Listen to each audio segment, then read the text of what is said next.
welcome back to Animal Hospital anomaly number 13. Oh, and did you know that instead of chasing these anomalies away, you should actually admit them? What? Because that's right, in this video, I will show you all the pro tips to master this crazy game. And trust me, some of these might make you taken aback. From the highly unethical speedrun trick for curing patient, to extreme money method that make way more cash than our previous guide, and finally, the ultimate broken anomaly strat. So, what are these OP tips? Let's jump right in now and find out.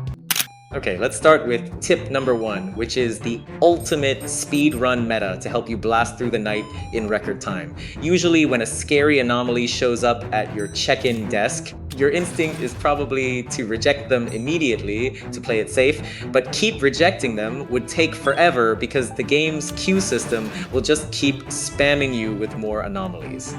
So the real pro strategy is to accept every single anomaly that walks through the door. Once you stand at the check-in desk, go ahead and admit them into the wards. For the normal, regular human patients, just treat them like a normal doctor and give them their correct treatment. But you want to keep an extremely close eye on 3 specific anomalies: hollow eyes, twitching, and static photo. These 3 are kind of good because they only have a 50% chance of actually becoming anomaly and starting the ritual. But even if they do start a ritual, you can easily shut it down for quick points, and the game will register them as treated patients. Now, what about the other super annoying anomalies you admitted? Do not waste your precious time trying to cure them. Just walk up to their beds, grab the completely wrong bottle, and send them to the other side. It is a little brutal, but it gets the shift over with so fast and is a massive W for speedrunners. Now, but that is the only thing I can talk about these creepy anomalies, because in tip number 2, there is a way to deal with death rituals safely if you haven't figured it out yet. Normally, the game wants you to blow these candles out one by one, but doing that drains your sanity meter really fast. So instead of running straight to the candles with empty hands, take a quick detour to grab a cup of coffee or some eye drops. Walk back into the red room and use those on the candles. Now, your sanity meter stays 100% full, meaning you do not have to waste time filling it back up later in the shift.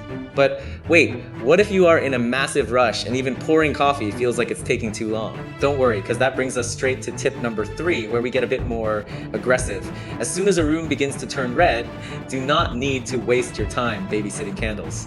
Instead, run straight to the patient's bed and take that guy out. The entire death ritual cancels immediately, the candles vanish, and the room goes back to normal. It is easily the fastest way to handle a crisis, taking less than a second, which is a lifesaver when you are playing solo and things get chaotic. All of these speedrun tricks are amazing for fast runs, but what if you are actually trying to farm as many animal coins as possible to unlock some new classes? Well, you'll have to change your entire playstyle and play honestly, which brings us to tip number 4, the strict no anomaly rule for maximum coin farming. Under the new update, the developers changed the economy, and treated patients now yield the absolute highest reward in the game, which is a solid 2 animal coins per patient. If you let even one anomaly check in, the game will completely disqualify that slot from receiving the prevented anomaly or treated patient bonuses at the end of the shift, even if you taste them or cure them later. So in order to farm coins efficiently, you must act as a strict gatekeeper at the check-in desk. Making sure that 100% of the patients you admit are genuine normal humans means your shift will take longer, usually around 15 minutes, but you will easily walk away with 20 to 25 animal coins per shift. That is a massive W, yielding about 1/6 to 1/2 more coins than the old AFK grinding methods. It is the ultimate strategy for patient players who want to build up their coin stack and look like a total Sigma.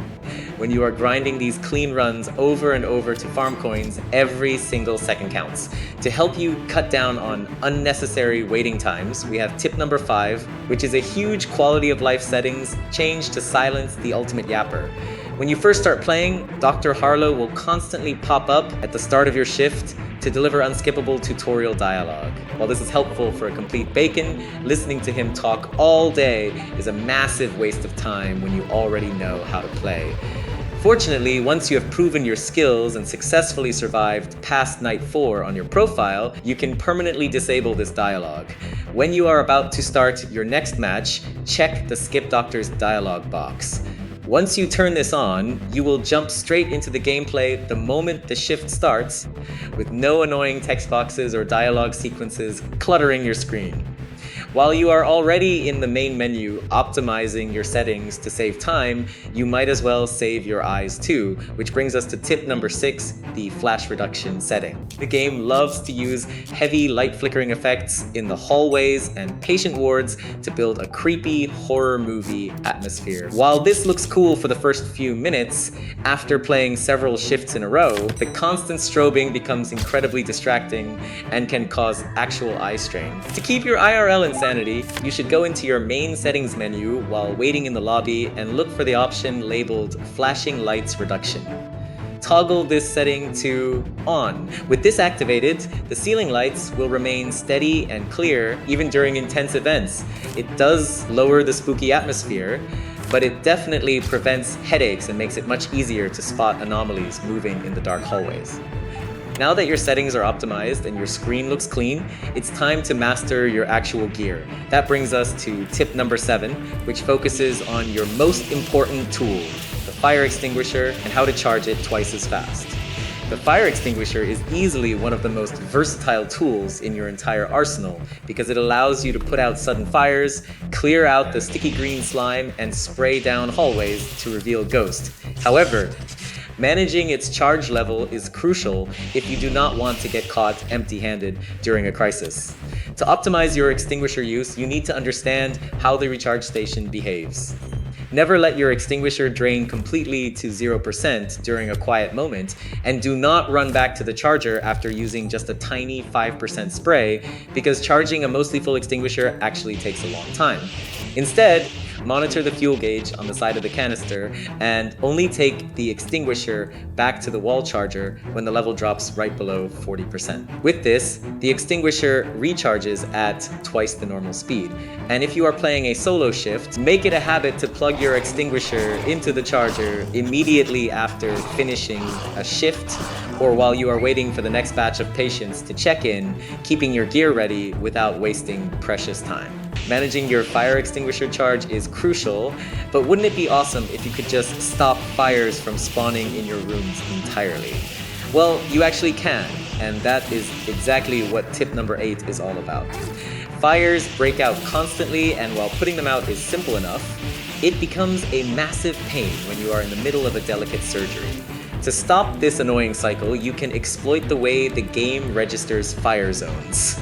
When a fire breaks out in one of the rooms, pull out your fire extinguisher and begin spraying the flames. But be careful and stop spraying when there is exactly one tiny tile of fire left burning in a corner. Leave that single ember alone and walk away.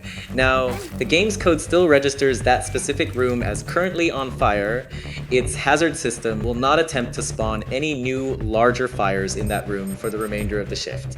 This completely neutralizes the fire threat in that area, allowing you to focus on your medical tasks in peace. Damping out fires isn't the only tedious chore the game throws at you. Sometimes you have to play delivery boy, which brings us to tip number 9, the double sip coffee trick to get a free sanity buff. There are 2 specific tasks in this game that require you to deliver a hot cup of coffee, one for Barney and one for the creepy headbanger anomaly. To be honest, I really hate doing this since coffee is a valuable resource that can restore 15 points of your sanity. Fortunately, you can use a clever timing trick to share the coffee with yourself. After getting asked for a cup of coffee, just carry it over. As you approach them, press the button to initiate the handover interaction, but during the very beginning of the handover animation, quickly press your use button to take a sip of the coffee yourself. If your timing is correct, you can gulp down up to 3 sips of the coffee, still restoring your sanity meter, while the game simultaneously registers that you handed the cup over to the target. Finally, let's talk about the absolute worst case scenario. You're running through the halls with your hands full of items, and suddenly you bump into a hider. That brings us to our final tip, tip number 10. A hider is an incredibly annoying entity that lurks in the dark corners of the hospital, waiting to jump out, scare you, and drain your sanity. Normally, if you spot a hider, you can easily defend yourself by blasting it with a taser, a gun, or your fire extinguisher. But if your weapons are empty and your extinguisher is currently sitting on the wall charger, running into a hider can easily ruin your perfect run.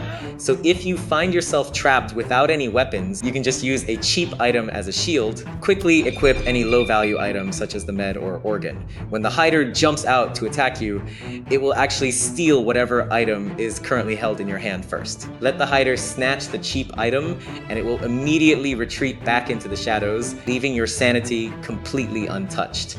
These are the most effective strategies and mechanical tricks I have found to survive the night shift.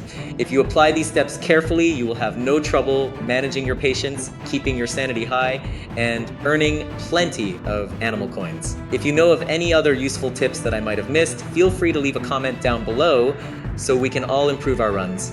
That is all for today's video. Good luck out there on your next shift. Let's go.